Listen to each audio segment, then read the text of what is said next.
नई दिल्ली में ये शोर है कि जम्मू कश्मीर के एक सीनियर राजनेता की गिरफ्तारी आने वाले दिनों में हो सकती है। राजनीतिक गलियारों में यहाँ जो इम्पोर्टेंट लोग हैं, जब आप उनसे बात करते हैं तो वो आपको ये बताते हैं कि जम्मू कश्मीर के वो सारे के सारे नेता, जिन नेताओं के ऊपर संदेह है या जिनके ऊपर अलग अलग मामले बने हैं, उनमें कुछ वरिष्ठ नेता ऐसे हैं जिनकी गिरफ्तारी भी संभव है। अब जम्मू कश्मीर में एनफोर्समेंट डायरेक्टरेट ने कई मामले दर्ज किए हुए हैं, सेंट्रल ब्यूरो ऑफ इन्वेस्टिगेशन अलग से पड़ताल कर रही है, और सिर्फ इतना ही नहीं, एनफोर्समेंट डायरेक्टरेट ने अब रोशनी लैंड स्कैम का मामला भी, उसमें भी इन्वेस्टिगेशन शुरू कर दी है। अब ये कौन राजनेता है जिसकी गिरफ्तारी हो सकती है, और दूसरा ये भी कि रोशनी जमीन घोटाले में एनफोर्समेंट डायरेक्टरेट तेजी के साथ काम कर रही है और आने वाले दिनों में छापेमारी भी हो सकती है और कुछ लोगों की रोशनी जमीन घोटाले में गिरफ्तारी भी हो सकती है। अब एनफोर्समेंट डायरेक्टरेट के पास बहुत सारे मामले हैं, उन मामलों में एक बहुत इंपॉर्टेंट मामला जम्मू कश्मीर क्रिकेट स्कैम को लेकर है। इसमें एनफोर्समेंट डायरेक्टरेट ने ऑलरेडी सप्लीमेंट्री चार्जशीट फाइल की हुई है prevention of money laundering act 2002 के तहत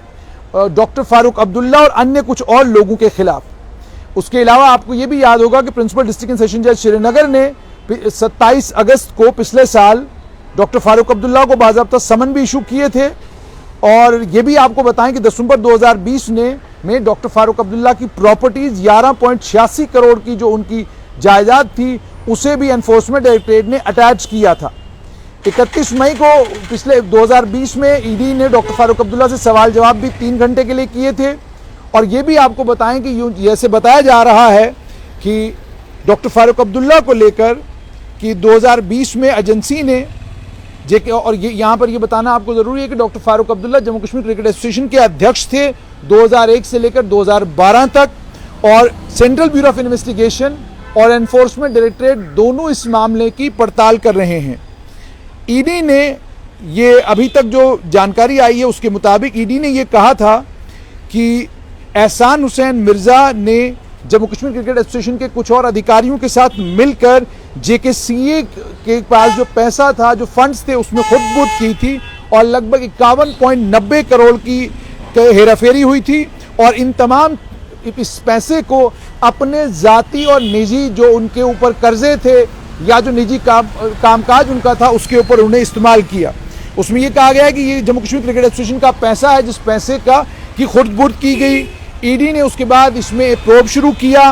और इसमें राम मुंशीबाग पुलिस थाने श्रीनगर में एक केस रजिस्टर किया गया था। सीबीआई ने भी इस मामले में 43.69 करोड़ की चार्जशीट फाइल की है। सिर्फ इतना ही नहीं, बल्कि ये भी आपको यहाँ पर याद कराना होगा कि ईडी ने ये मामला जब दर्ज किया था, मामला दर्ज करने के बाद ईडी ने एक एडिशनल चार्जशीट 27 जुलाई 2022 को ईडी ने एक एडिशनल चार्जशीट भी फाइल की थी। पूर्व मुख्यमंत्री डॉक्टर फारूक अब्दुल्ला को अगस्त 27 को ये भी आपको पता होगा कि उनको कहा गया था कोर्ट के समक्ष आने के लिए। एडिशनल चार्जशीट जो फाइल की थी, उस एडिशनल चार्जशीट में डॉक्टर फारूक अब्दुल्ला का नाम है और ये मामला भी मिसअप्रोप्रिएशन से जुड़ा हुआ है। श्रीनगर के प्रिंसिपल डिस्ट्रिक्ट सेशन जज ने उस समय 27 अगस्त को डॉक्टर फारूक अब्दुल्ला को एक समन इशू किया था कोर्ट के सामने पेश होने के लिए।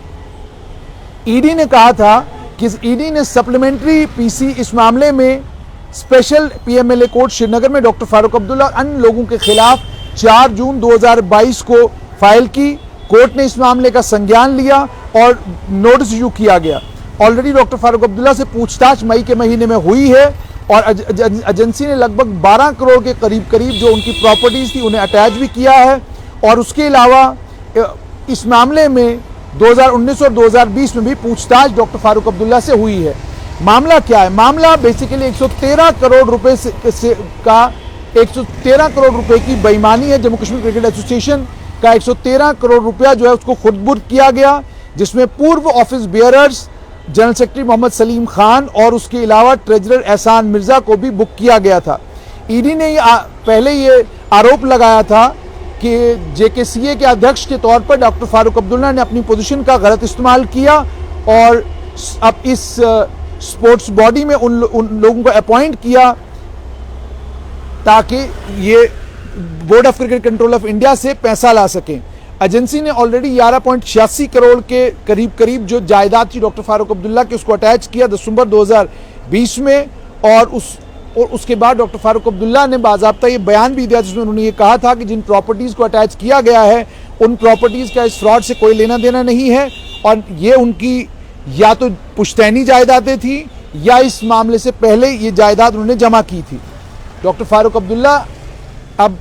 जैसे मैंने आपको कहा कि दिल्ली में जब आप लोगों से पूछते हैं तो आपको जानकारी ये मिलती है कि शायद एक बड़े कोई नेता हैं जम्मू कश्मीर के जिनकी गिरफ्तारी हो सकती है, रोशनी मामले में ईडी कोई बड़ी कार्रवाई कर सकती है। ये सारी चीज़ें यहाँ आपको सुनने को मिलती हैं। अगर सुनने को कुछ नहीं मिलता तो वो ये नहीं मिलता कि जम्मू कश्मीर में चुनाव कब होंगे, यानी अभी भी असमंजस बना हुआ है चुनावों को लेकर। और जैसा मैं कह रहा हूं कि बार बार ये सुनने को आ रहा था शायद अप्रैल के महीने में चुनाव होंगे, लेकिन अब ये सुनने में आ रहा है कि चुनाव तो बाद की बात है, लेकिन फिलहाल जम्मू कश्मीर को करप्शन मुक्त किया जाए, फिलहाल जम्मू कश्मीर से करप्शन का खात्मा किया जाए और वो सारे लोग जो करप्शन में लिप्त रहे हैं, जिनके खिलाफ ईडी में मामले हैं, सीबीआई में मामले हैं, क्राइम ब्रांच में मामले हैं, फिलहाल उन लोगों के खिलाफ सख्त कानूनी कार्रवाई की जाए, उन लोगों को गिरफ्तार किया जाए ताकि जम्मू कश्मीर के लोगों को यह महसूस होना शुरू हो जाए कि केंद्र सरकार जम्मू कश्मीर में को आतंकवाद और आतंकवाद के साथ साथ में करप्शन मुक्त करने को लेकर गंभीर है। और गंभीरता तब नजर आएगी जब जम्मू कश्मीर के कुछ बड़े राजनेता, बड़े नाम गिरफ्तार होंगे, वो सलाखों के पीछे जाएंगे। ये बात यहां पर लोग करते नजर आते हैं। लेकिन अब ये कौन राजनेता हैं? डॉक्टर फारूक अब्दुल्ला के खिलाफ मामला है, ताज महीउद्दीन के खिलाफ एक मामला है, उसके अलावा पीरज़ादा मोहम्मद सईद के खिलाफ बहुत पहले एक मामला बना था। अन्य कुछ और आरोपी हैं जिनके खिलाफ कांग्रेस के एक सीनियर नेता के रिश्तेदारों के खिलाफ मामले हैं, नेशनल कॉन्फ्रेंस के एक सीनियर नेता के खिलाफ मामले हैं, अन्य कई और नाम हैं जो नाम अलग अलग मामलों में लिप्त हैं। भारतीय जनता पार्टी के कुछ नेताओं के नाम भी हैं। उसके अलावा नेशनल कॉन्फ्रेंस के अध्यक्ष का जहां तक ताल्लुक है वो बीसीसीआई में ऑलरेडी उनका नाम है। लेकिन जम्मू कश्मीर बैंक का जब मामला आता है उसमें ऑलरेडी उमर अब्दुल्ला से भी पूछताछ हो चुकी है। तो एक नेता नहीं, कई नेता हैं जिन नेताओं से पूछताछ हो रही है। अब आने वाले दिनों में ये देखना है कि जो ये बात कही जा रही है कि एक बड़ा नेता जो है वो आने वाले कल में गिरफ्तार हो सकता है, वो नेता कौन है, उस पर हमारी नजर रहेगी।